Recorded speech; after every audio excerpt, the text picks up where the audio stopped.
श्रीलक्ष्मी नारायण स्तुतिः शान्ताकारं भुजगशयनं पद्मनाभं सुरेशं विश्वाधारं गगनसदृशं मेघवर्णं शुभांगं लक्ष्मीकान्तं कमलनयनं योगिभिर्ध्यानगम्यं वन्दे विष्णुं भवभयहरं सर्वलोकैकनाथं यं ब्रह्मा वरुणेन्द्ररुद्रमरुतः स्तुवन्ति दिव्यैस्तवैः वेदैः साङ्गपदक्रमोपनिषदैर्गायन्ति यं सामगा ध्यानावस्थिततद्गतेन मनसा पश्यन्ति यं योगिनो यस्यान्तं न विदुः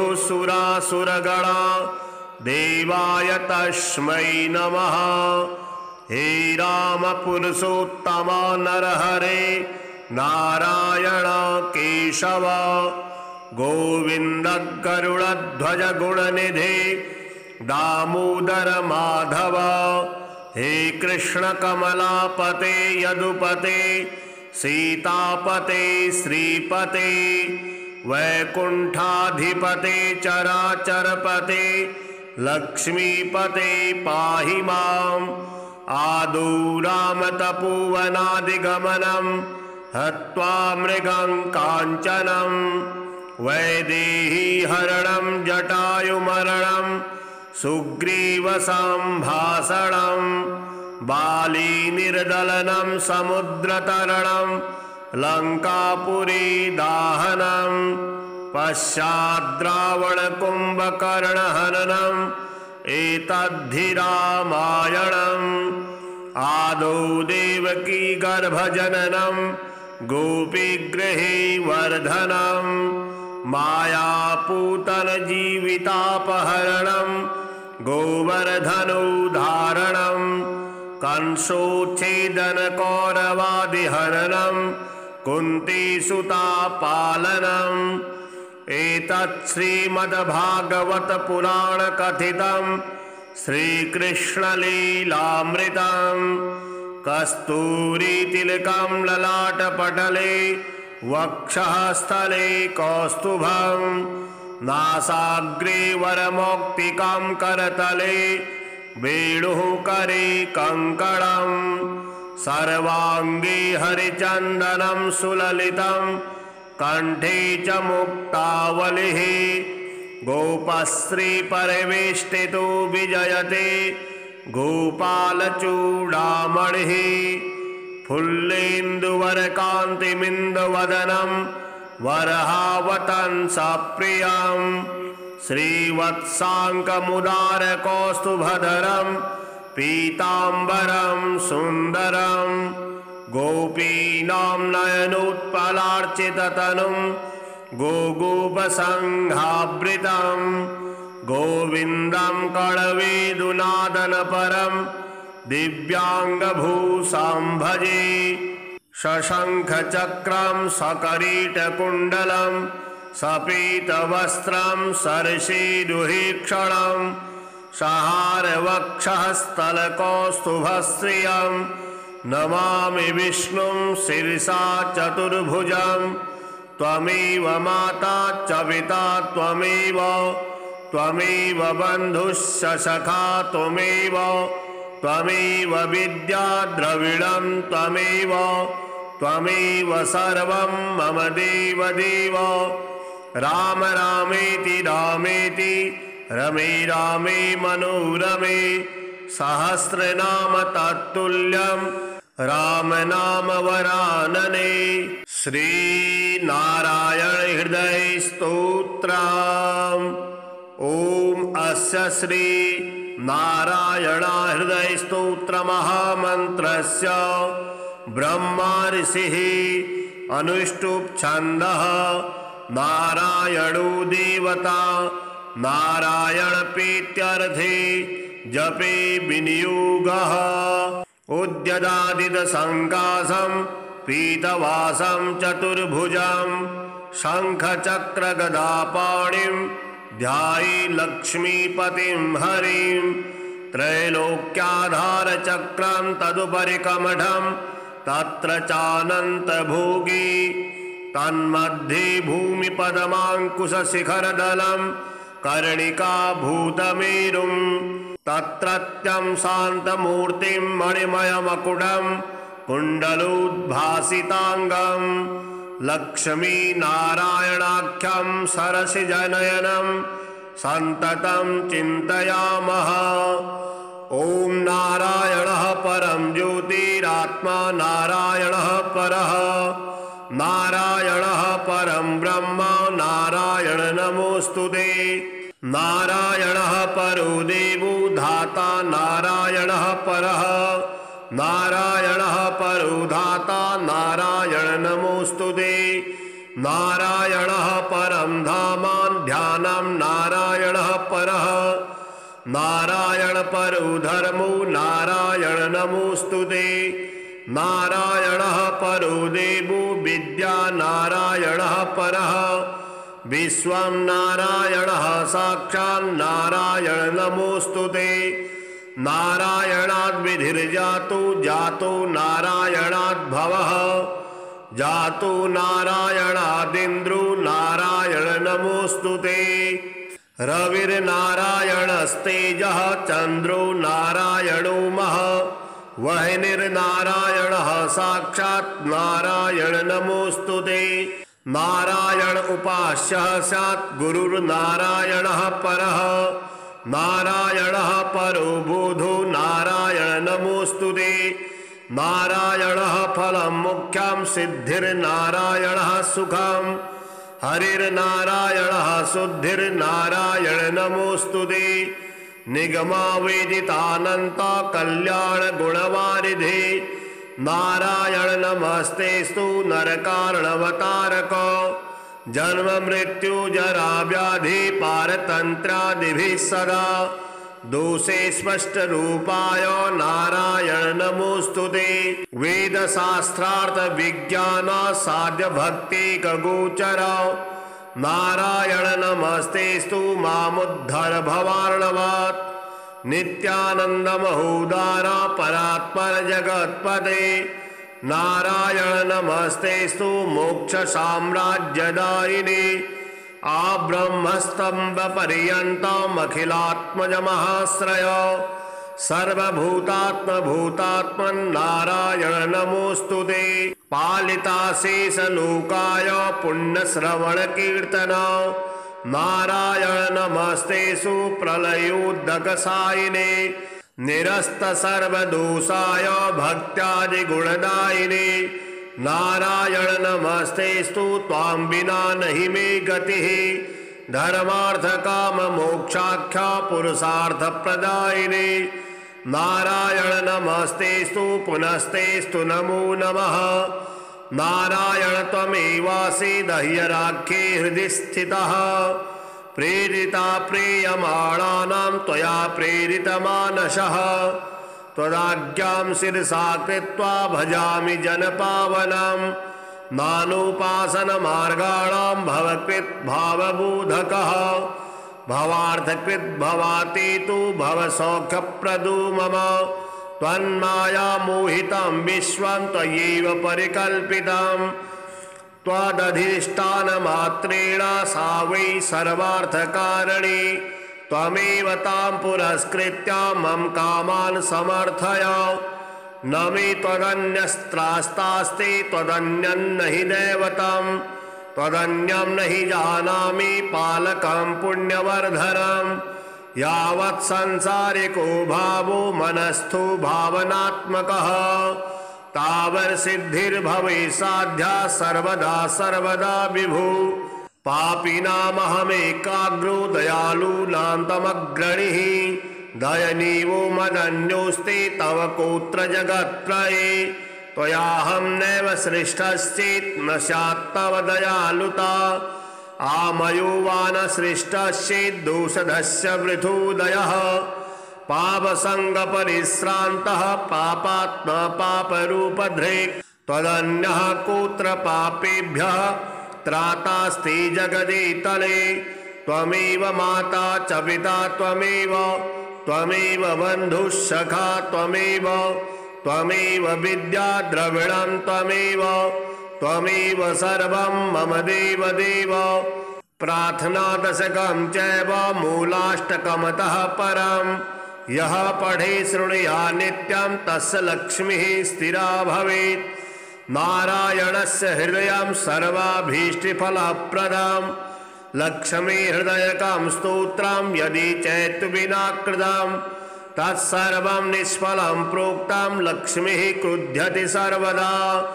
एतत् संकलितं स्तोत्रं सर्वाभीष्टफलप्रदं जपेत संकलितं कृत्वा सर्वाभीष्टमवाप्नुयात्। नारायणस्य हृदयम् आदौ जपत्वा ततः परं लक्ष्मी हृदयकं स्तोत्रं जपेन्नारायणं पुनः पुनर्नारायणं जपत्वा पुनर्लक्ष्मी नुतिं जपेत्। तद्वद्धूमादिकं कुर्यात् एतत् संकलितं शुभम् एवं मध्ये द्विवारेण जपेत् संकलितं शुभम्। लक्ष्मी हृदयके स्तोत्रे सर्वमन्यत् प्रकाशितं सर्वान् कामानमवाप्नोति आधि व्याधि भयं हरेत्। गोप्यमेतत् सदा कुर्यात् न सर्वत्र प्रकाशयेत् इति गुह्यतमं शास्त्रं प्रोक्तं ब्रह्मादिभिः पुरा। लक्ष्मी हृदय प्रोक्तेन विधिना साधयेत् सुधिः तस्मात् सर्वप्रयत्नेन साधयेत् गोपयेत् सुधिः। तत्रेतत् पुस्तकं तिष्ठेत् लक्ष्मी नारायणात्मकं भूतपैशाच बेतालो भयं नैव तु सर्वदा। भृगुवारे तथा रात्रौ पूजयेत् पुस्तकद्वयं सर्वदा सर्वदा स्तुत्यं गोपयेत् साधयेत् सुधिः। गोपनात् साधना लोके धन्यो भवति तत्त्वतः। श्रीबद्रीनाथ स्तोत्रम् भूवैकुण्ठकृतं वासं देवदेवं जगत्पतिं चतुर्वर्गप्रदातारं श्रीबद्रीशं नमाम्यहं। तापत्रयहरं साक्षात् शान्तिपुष्टिबलप्रदं परमानन्ददातारं श्रीबद्रीशं नमाम्यहं। सद्यः पापक्षयकरं सद्यः कैवल्यदायकं लोकत्रयविधातारं श्रीबद्रीशं नमाम्यहं। भक्तवाञ्छाकल्पतरुं करुणारसविग्रहं भवाब्धिपारकर्तारं श्रीबद्रीशं नमाम्यहं। सर्वदेवस्तुतं शश्वत् सर्वतीर्थास्पदं विभुं लीलायुपात्तवपुषं श्रीबद्रीशं नमाम्यहम्। अनाधिनिधनं कालं भीमयमच्युतं सर्वाक्षरमयं देवं श्रीबद्रीशं नमाम्यहम्। गन्धमादनकूटस्थं नरनारायणात्मकं बदरीखण्डमध्यस्थं श्रीबद्रीशं नमाम्यहम्। शत्रुदासीनमित्राणां सर्वज्ञं समदर्शिनं ब्रह्मानन्दचिदाभासं श्रीबद्रीशं नमाम्यहम्। श्रीबद्रीशाष्टकमिदं यः पठेत् प्रियतः शुचि सर्वपापविनिर्मुक्तः शान्तिं लभते पराम्। श्रीविष्णुपञ्जरस्तोत्रम् हरिरुवाच नमो नमस्ते गोविन्द चक्रं गृह्य सुदर्शनं प्राच्यां रक्षस्व मां विष्णु त्वामहं शरणं गतः। गदां कौमोदकीं गृह्ण पद्मनाभ नमोऽस्तु ते। यां यां रक्षस्व मां विष्णु त्वामहं शरणं गतः। हलमादाय सौनन्दं नमस्ते पुरुषोत्तमं प्रतीच्यां रक्ष मां विष्णु त्वामहं शरणं गतः।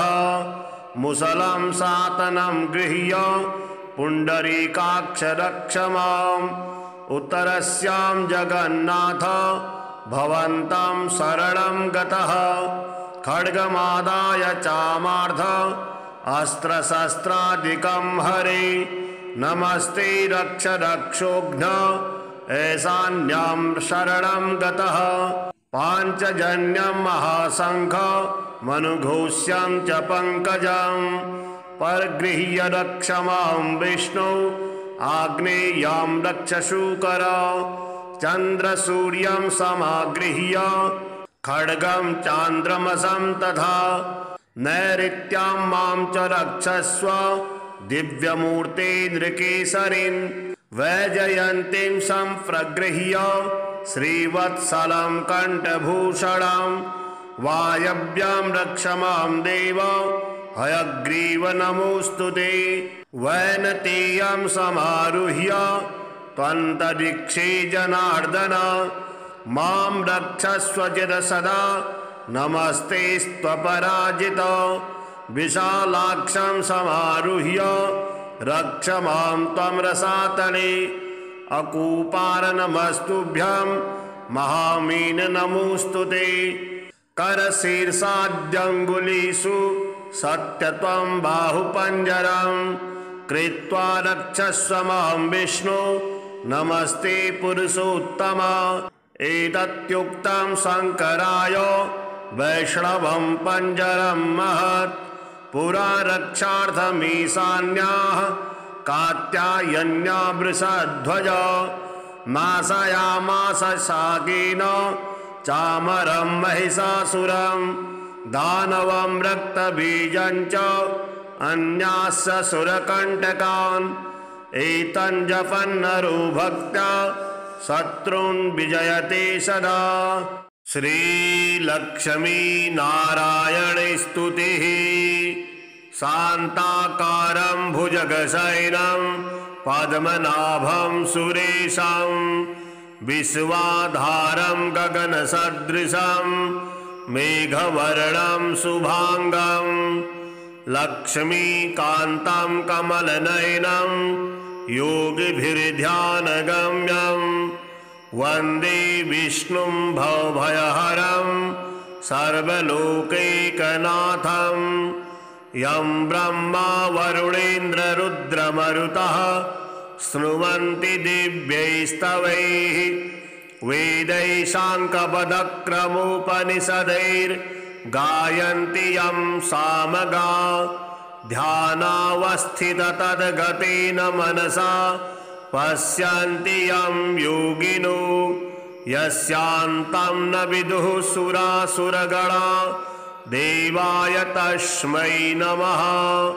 हे राम पुरुषोत्तम नरहरे नारायण केशव गोविन्द गरुडध्वज गुणनिधे दामोदर माधव हे कृष्ण कमलापते यदुपते सीतापते श्रीपते वैकुण्ठाधिपते चराचरपते लक्ष्मीपते पाहि माम् आदौ रामतपोवनादिगमनं हत्वा मृगं काञ्चनं वैदेहीहरणं जटायुमरणं सुग्रीवसम्भाषणं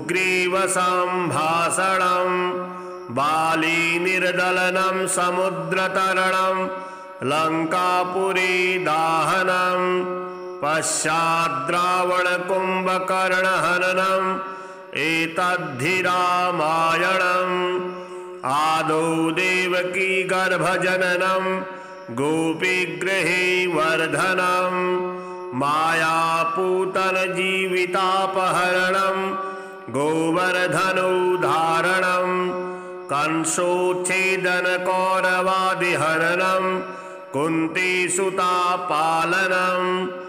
एतत् श्रीमद्भागवत पुराण कथितं श्रीकृष्णलीलामृतं कस्तूरीतिलकं ललाटपटले वक्षःस्थले कौस्तुभं नासाग्रे वरमौक्तिकं करतले वेणुः करे कङ्कणं सर्वाङ्गे हरिचन्दनं सुललितं कण्ठे च मुक्तावलिः गोपश्रीपरिवेष्टितो विजयते गोपालचूडामणिः फुल्लेन्दुवरकान्तिमिन्दवदनं वरहावतंसप्रियं श्रीवत्साङ्कमुदारकौस्तुभधरं पीताम्बरं सुन्दरं गोपीनां नयनोत्पलार्चिततनुं गोगोपसङ्घावृतं गोविन्दं कणवेदुनादनपरं दिव्याङ्गभूषां भजे शशङ्खचक्रं सकरीटकुण्डलं सपीतवस्त्रं सरसीरुहीक्षणं सहारवक्षःस्थलकौस्तुभश्रियं नमामि विष्णुं शिरसा चतुर्भुजं त्वमेव माता च पिता त्वमेव बन्धुश्च सखा त्वमेव विद्या द्रविणं त्वमेव सर्वं मम देवदेव राम रामेति रमे रामे मनोरमे सहस्रनाम तत्तुल्यं राम नाम वरानने श्रीनारायण हृदय स्तोत्रम् ओम अस्य श्री नारायण हृदय स्तोत्र महामन्त्रस्य ब्रह्मा ऋषिः अनुष्टुप् छन्दः नारायणो देवता नारायण प्रीत्यर्थे जपे विनियोगः उद्यदादित संकाशं पीतवासं चतुर्भुजं शंखचक्र गदापाणिं ध्याये लक्ष्मीपतिं हरिं त्रैलोक्याधार चक्रं तदुपरि कमठं तत्र चानन्तभोगी तन्मध्ये भूमिपदमाङ्कुशशिखरदलं कर्णिकाभूतमेरुं तत्रत्यं शान्तमूर्तिं मणिमयमकुटं कुण्डलोद्भासिताङ्गं लक्ष्मीनारायणाख्यं सरसिजनयनं सन्ततं चिन्तयामः ॐ नारायणः परं ज्योतिरात्मा नारायणः परः नारायणः परं ब्रह्म नारायण नमोऽस्तुते नारायणः परो देवो धाता नारायणः परः नारायणः परो धाता नारायण नमोऽस्तुते नारायणः परं धामान् ध्यानं नारायणः परः नारायण परो धर्मो नारायण नमोऽस्तुते नारायणः परो देवो विद्या नारायणः परः विश्वं नारायणः साक्षात् नारायण नमोऽस्तुते नारायणाद् विधिर्जातो जातो नारायणाद् भवः जातो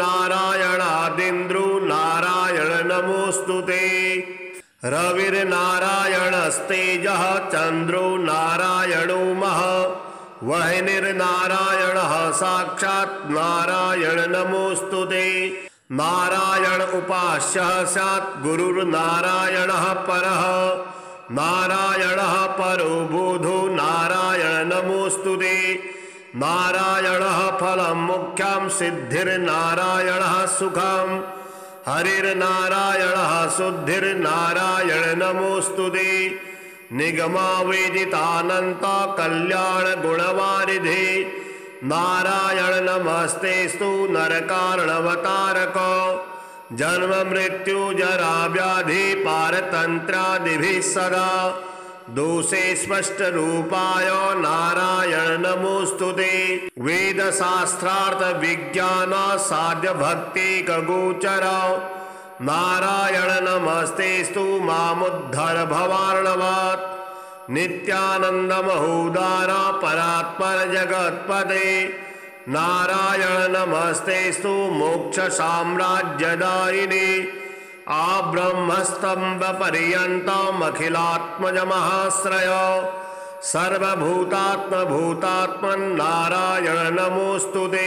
पालिताशेषलोकाय पुण्यश्रवणकीर्तन नारायण नमस्तेषु प्रलयोद्धकसायिने निरस्त सर्वदोषाय भक्त्यादिगुणदायिने नारायण नमस्तेस्तु त्वां विना नहि मे गतिः धर्मार्थ काम मोक्षाख्या पुरुषार्थ प्रदायिने नारायण नमस्तेस्तु पुनस्तेस्तु नमो नमः नारायण त्वमेवासि दह्यराख्ये हृदि स्थितः प्रेरिता प्रेयमाणानां त्वया प्रेरितमानसः त्वदाज्ञां शिरसा कृत्वा भजामि जनपावनं नानोपासनमार्गाणां भवकृत् भावबोधकः भवार्थकृत् भवातीतु भवसौख्यप्रदो मम त्वन्माया मोहितं विश्वं त्वयैव परिकल्पितं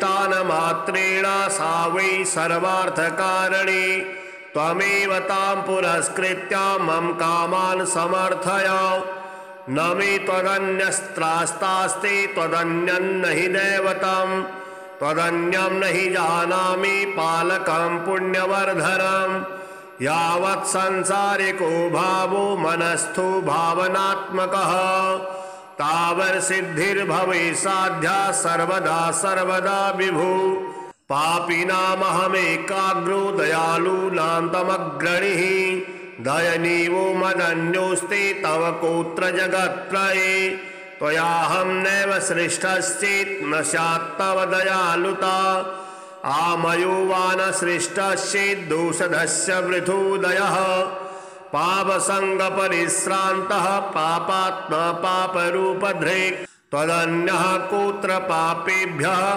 त्रातास्ति जगदितले त्वमेव माता च पिता त्वमेव बन्धुः सखा त्वमेव विद्या द्रविणं त्वमेव सर्वं मम देवदेव प्रार्थनादशकं चैव मूलाष्टकमतः परं यः पठे शृणुयात् नित्यं तस्य लक्ष्मीः स्थिरा भवेत् नारायणस्य हृदयं सर्वाभीष्टफलप्रदं लक्ष्मी हृदयकं स्तोत्रं यदि चैतु विना कृतं तत्सर्वं निष्फलं प्रोक्तं लक्ष्मीः क्रुध्यति सर्वदा एतत् संकलितं स्तोत्रं सर्वाभीष्टफलप्रदं जपेत संकलितं कृत्वा सर्वाभीष्टमवाप्नुयात् नारायणस्य हृदयम् आदौ जपत्वा ततः परं लक्ष्मी हृदयकं स्तोत्रं जपेन्नारायणं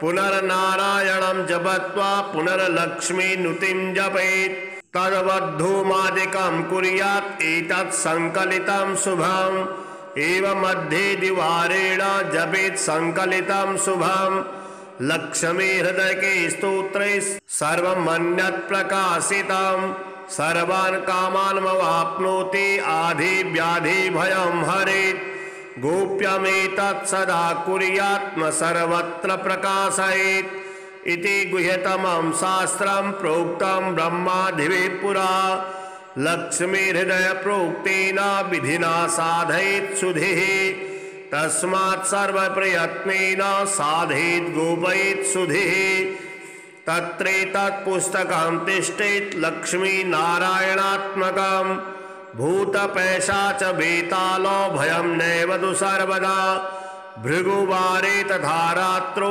पूजयेत् पुस्तकद्वयं सर्वदा सर्वदा स्तुत्यं गोपयेत् साधयेत् सुधिः गोपनात् साधना लोके धन्यो भवति तत्त्वतः श्रीबद्रीनाथ स्तोत्रम् भूवैकुण्ठकृतं वासं देवदेवं जगत्पतिं चतुर्वर्गप्रदातारं श्रीबद्रीशं नमाम्यहं तापत्रयहरं साक्षात् शान्तिपुष्टिबलप्रदं परमानन्ददातारं श्रीबद्रीशं नमाम्यहं सद्यः पापक्षयकरं सद्यः कैवल्यदायकं लोकत्रय विधातारं श्रीबद्रीशं नमाम्यहं भक्तवाञ्छाकल्पतरुं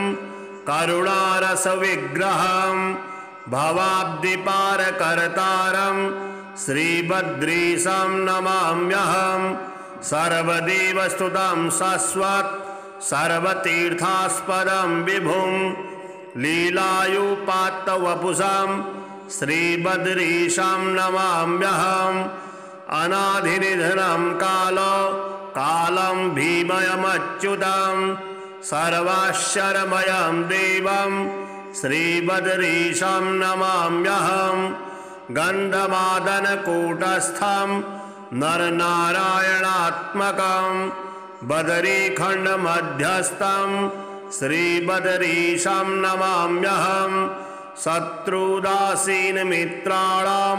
सर्वज्ञं समदर्शिनं ब्रह्मानन्दचिदाभासं श्रीबद्रीशं नमाम्यहम् श्रीबद्रीशाष्टकमिदं यः पठेत् प्रियतः शुचि सर्वपापविनिर्मुक्तः शान्तिं लभते पराम्।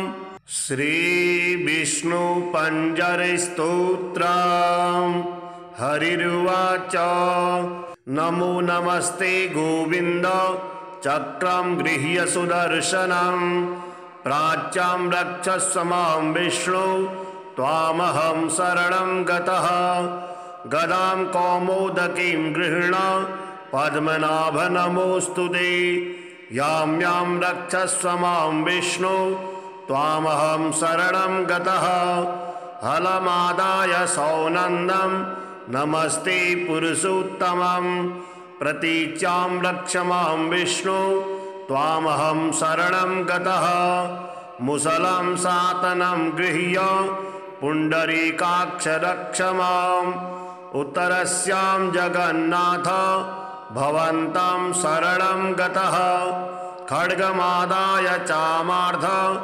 अस्त्रशस्त्रादिकं हरे नमस्ते रक्ष रक्षोघ्न ऐशान्यां शरणं गतः पाञ्चजन्यं महाशङ्ख मनुघोष्यं च पङ्कजं परगृह्य रक्ष मां विष्णु आग्नेयां रक्ष शूकर चन्द्रसूर्यं समागृह्य खड्गं चान्द्रमसं तथा नैऋत्यां मां च रक्षस्व दिव्यमूर्ते नृकेसरीन् वैजयन्तीं सम्प्रगृह्य श्रीवत्सलं कण्ठभूषणं वायव्यां रक्ष मां देव हयग्रीव नमोऽस्तु ते वैनतेयं समारुह्य त्वन्तरिक्षे जनार्दन मां रक्षस्व चिद सदा नमस्ते स्वपराजित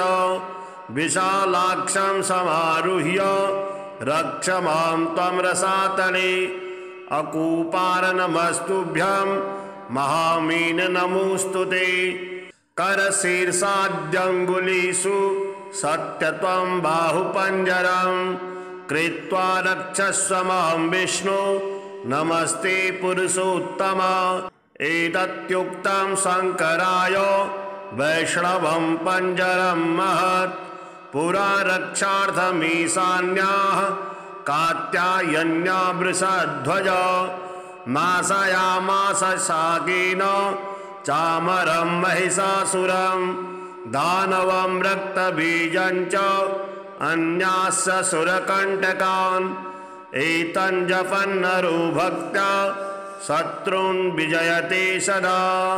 श्रीलक्ष्मी नारायण स्तुतिः शान्ताकारं भुजगशयनं पद्मनाभं सुरेशं विश्वाधारं गगनसदृशं मेघवर्णं शुभांगं लक्ष्मीकान्तं कमलनयनं योगिभिर्ध्यानगम्यं वन्दे विष्णुं भवभयहरं सर्वलोकैकनाथं यं ब्रह्मा वरुणेन्द्ररुद्रमरुतः स्तुवन्ति दिव्यैस्तवैः वेदैशाङ्कपदक्रमोपनिषदैर्गायन्ति यं सामगा ध्यानावस्थिततद्गतेन मनसा पश्यन्ति यं योगिनो यस्यान्तं न विदुः सुरासुरगणा देवाय तस्मै नमः। हे राम पुरुषोत्तम नरहरे नारायण केशव गोविन्द गरुडध्वज गुणनिधे दामोदर माधव। हे कृष्ण कमलापते यदुपते सीतापते श्रीपते वैकुण्ठाधिपते चराचरपते लक्ष्मीपते पाहि माम्। आदौ रामतपोवनादिगमनं हत्वा मृगं काञ्चनं वैदेहीहरणं जटायुमरणं सुग्रीवसम्भाषणं बालीनिर्दलनं समुद्रतरणं लङ्कापुरी दाहनं पश्चाद्रावणकुम्भकर्णहननं एतद्धि रामायणम्। आदौ देवकी गर्भजननं गोपीगृहे वर्धनं मायापूतनजीवितापहरणं गोवर्धनोद्धारणं कंसोच्छेदनकौरवादिहरणं कुन्तीसुतापालनम्। एतत् श्रीमद्भागवत पुराण कथितं श्रीकृष्णलीलामृतं कस्तूरीतिलकं ललाटपटले वक्षः स्थले कौस्तुभं नासाग्रे वरमौक्तिकं करतले वेणुः करे कङ्कणं सर्वाङ्गे हरिचन्दनं सुललितं कंठे च मुक्तावलिः गोपश्रीपरिवेष्टितो विजयते गोपालचूडामणिः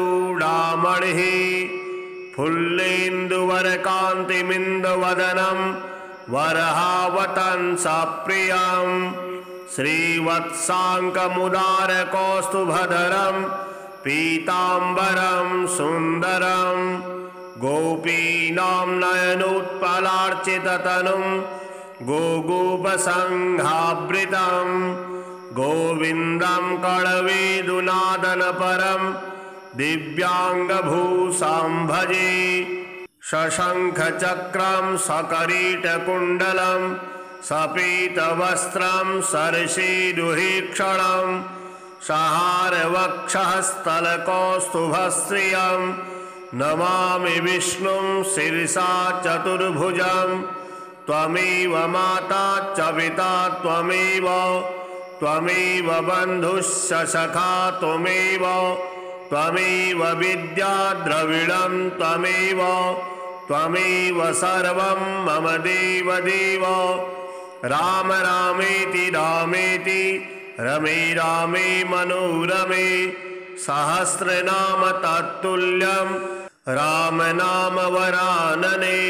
श्री नारायण हृदय स्तोत्रम्। ओम अस्य श्री नारायण हृदय स्तोत्र महामन्त्रस्य ब्रह्मा ऋषिः अनुष्टुप् छन्दः नारायणो देवता नारायण प्रीत्यर्थे जपे विनियोगः। उद्यदादित संकाशं पीतवासं चतुर्भुजं शंख चक्र गदापाणिं ध्याये लक्ष्मीपतिं हरिं। त्रैलोक्याधार चक्रं तदुपरि कमठं तत्र चानन्तभोगी तन्मध्ये भूमिपदमाङ्कुशशिखरदलं कर्णिकाभूतमेरुं तत्रत्यं शान्तमूर्तिं मणिमयमकुटं कुण्डलोद्भासिताङ्गं लक्ष्मीनारायणाख्यं सरसिजनयनं सन्ततं चिन्तयामः। ॐ नारायणः परं ज्योतिरात्मा नारायणः परः नारायणः परं ब्रह्म ब्रह्म नारायण नमोस्तुते। नारायणः परो देवो धाता नारायणः परः, नारायणः परो धाता नारायण नमोस्तुते। नारायणः परं धामान् ध्यानं नारायणः परः, नारायण परो धर्मो नारायण नमोस्तुते। नारायणः परो देवो विद्या नारायणः परः, विश्वं नारायणः साक्षात् नारायण नमोस्तुते। नारायणाद् विधिर्जातो जातो नारायणाद् भवः, जातो नारायणादिन्द्रो नारायण नमोस्तुते। रविर्नारायणस्तेजः चन्द्रो नारायणो महः, वह्निर्नारायणः साक्षात् नारायण नमोस्तुते। नारायण उपास्यः स्यात् गुरुर्नारायणः परः, नारायणः परो बोधो नारायण नमोस्तुते। नारायणः फलं मुख्यं सिद्धिर्नारायणः सुखं, हरिर्नारायणः शुद्धिर्नारायण नमोस्तुते। निगमावेदितानन्त कल्याण गुणवारिधे, नारायण नमस्तेस्तु नरकारणवतारक। जन्म मृत्यु जरा व्याधि पारतन्त्रादिभिः सदा, दोषे स्पष्ट रूपाय नारायण नमोस्तुते। वेद शास्त्रार्थ विज्ञान साध्य भक्ति गोचर, नारायण नमस्तेस्तु मामुद्धर भवार्णवात्। नित्यानंद महोदार परात्पर जगत्पते, नारायण नमस्तेस्तु मोक्ष साम्राज्यदायिने। आब्रह्मस्तंभ पर्यन्तम् अखिलात्मज महाश्रय, सर्वभूतात्म भूतात्मन् नारायण नमोस्तुते। पालिताशेष लोकाय पुण्यश्रवण कीर्तन, नारायण नमस्तेषु प्रलयोदकसायिने। निरस्त सर्वदोषाय भक्त्यादि गुणदायिने, नारायण नमस्तेस्तु त्वां विना नहि मे गतिः। धर्मार्थ काम मोक्षाख्या पुरुषार्थ प्रदायिने, नारायण नमस्तेस्तु पुनस्तेस्तु नमो नमः। नारायण त्वमेवासि दह्यराख्ये हृदि स्थितः, प्रेरिता प्रीयमाणानां त्वया प्रेरितमानसः। त्वदाज्ञां शिरसा कृत्वा भजामि जनपावनं, नानोपासनमार्गाणां भवकृत् भावबोधकः। भवार्थकृत् भवातीतो भवसौख्यप्रदो मम, त्वन्माया मोहितं विश्वं त्वयैव परिकल्पितं। त्वदधिष्ठानमात्रेण सा वै सर्वार्थकारिणी, त्वमेव तां पुरस्कृत्य मम कामान् समर्थय। न मे त्वदन्यस्त्रास्तास्ति त्वदन्यं नहि दैवतं, त्वदन्यं नहि जानामि पालकं पुण्यवर्धनम्। यावत् संसारिको भावो मनस्थो भावनात्मकः, तावत् सिद्धिर्भवेत् साध्या सर्वदा सर्वदा विभो। पापिनामहमेकाग्रो दयालूनान्तमग्रणिः, दयनीयो मदन्योऽस्ति तव कोत्र जगत्त्रये।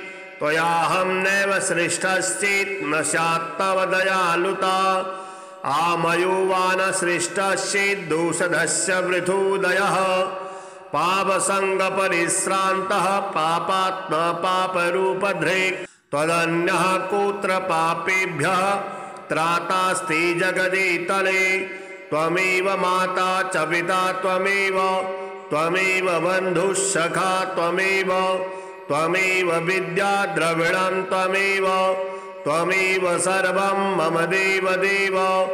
प्रार्थना दशकं चैव मूलाष्टकमतः परं, यः पठे शृणुया नित्यं तस्य लक्ष्मीः स्थिरा भवेत्। नारायणस्य हृदयं सर्वाभीष्टफलप्रदं, लक्ष्मी हृदयकं स्तोत्रं यदि चैतु विना कृतं, तत्सर्वं निष्फलं प्रोक्तं। लक्ष्मीः क्रुध्यति सर्वदा, एतत् संकलितं स्तोत्रं सर्वाभीष्टफलप्रदम् जपेत संकलितं कृत्वा सर्वाभीष्टमवाप्नुयात् नारायणस्य हृदयम् आदौ जपत्वा ततः परं लक्ष्मी हृदयकं स्तोत्रं जपेन्नारायणं पुनः पुनर्नारायणं जपत्वा पुनर्लक्ष्मी नुतिं जपेत् तद्वद्धूमादिकं कुर्यात् एतत् संकलितं शुभम् एवं मध्ये द्विवारेण जपेत् संकलितं शुभम् लक्ष्मी हृदयके स्तोत्रे सर्वमन्यत् प्रकाशितं सर्वान् कामानमवाप्नोति आधि व्याधि भयं हरेत् गोप्यमेतत् सदा कुर्यात् न सर्वत्र प्रकाशयेत् इति गुह्यतमं शास्त्रं प्रोक्तं ब्रह्मादिभिः पुरा लक्ष्मी हृदय प्रोक्तेन विधिना साधयेत् सुधिः तस्मात् सर्वप्रयत्नेन साधयेत् गोपयेत् सुधिः तत्रेतत् पुस्तकं तिष्ठेत् लक्ष्मी नारायणात्मकं भूतपैशाच बेतालो भयं नैव तु सर्वदा भृगुवारे तथा रात्रौ पूजयेत् पुस्तकद्वयं सर्वदा सर्वदा स्तुत्यं गोपयेत् साधयेत् सुधिः गोपनात् साधना लोके धन्यो भवति तत्त्वतः श्रीबद्रीनाथ स्तोत्रम् भूवैकुण्ठकृतं वासं देवदेवं जगत्पतिं चतुर्वर्गप्रदातारं श्रीबद्रीशं नमाम्यहं तापत्रयहरं साक्षात् शान्तिपुष्टिबलप्रदं परमानन्ददातारं श्रीबद्रीशं नमाम्यहं सद्यः पापक्षयकरं सद्यः कैवल्यदायकं लोकत्रयविधातारं श्रीबद्रीशं नमाम्यहं भक्तवाञ्छाकल्पतरुं करुणारसविग्रहं भवाब्धिपारकर्तारं श्रीबद्रीशं नमाम्यहं सर्वदेवस्तुतं शाश्वत् सर्वतीर्थास्पदं विभुं लीलायुपात्तवपुषं श्रीबद्रीशं नमाम्यहम् अनाधिनिधनं कालं भीमयमच्युतं सर्वाश्चर्यमयं देवं श्रीबद्रीशं नमाम्यहं गन्धमादनकूटस्थं नरनारायणात्मकं बदरीखण्डमध्यस्थं श्रीबद्रीशं नमाम्यहं शत्रुदासीनमित्राणां सर्वज्ञं समदर्शिनं ब्रह्मानन्दचिदाभासं श्रीबद्रीशं नमाम्यहं श्रीबद्रीशाष्टकमिदं यः पठेत् प्रियतः शुचि सर्वपापविनिर्मुक्तः शान्तिं लभते पराम् श्रीविष्णुपञ्जरस्तोत्रम् हरिरुवाच नमो नमस्ते गोविन्द चक्रं गृह्य सुदर्शनं प्राच्यां रक्षस्व मां विष्णु त्वामहं शरणं गतः गदां कौमोदकीं गृह्ण पद्मनाभ नमोऽस्तु ते यां यां रक्षस्व मां विष्णु त्वामहं शरणं गतः हलमादाय सौनन्दं नमस्ते पुरुषोत्तमं प्रतीच्यां रक्ष मां विष्णु त्वामहं शरणं गतः मुसलं सातनं गृह्य पुण्डरीकाक्ष रक्ष माम् उत्तरस्यां जगन्नाथ भवन्तं शरणं गतः खड्गमादाय चामार्ध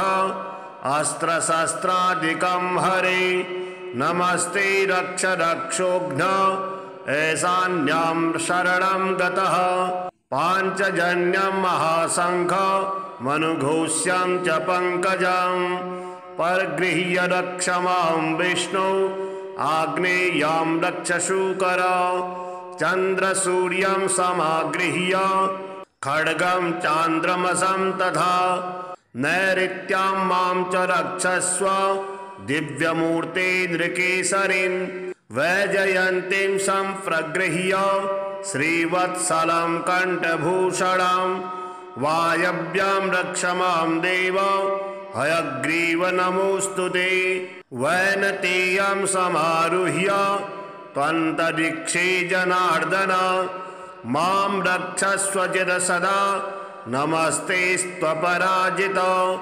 विशालाक्षं समारुह्य रक्ष मां त्वं रसातले अकूपार नमस्तुभ्यं महामीन नमोऽस्तु ते करशीर्षाद्यङ्गुलीषु सत्यत्वं बाहुपञ्जरं कृत्वा रक्षस्व मां विष्णु नमस्ते पुरुषोत्तम एतत्युक्तं शङ्कराय वैष्णवं पञ्जरं महत् पुरा रक्षार्थमीशान्याः कात्यायन्या वृषध्वज नाशयामास शाकेन चामरं महिषासुरं दानवं रक्तबीजं च अन्यास्य सुरकण्टकान् एतञ्जपन्नरो भक्त्या शत्रून् विजयते सदा।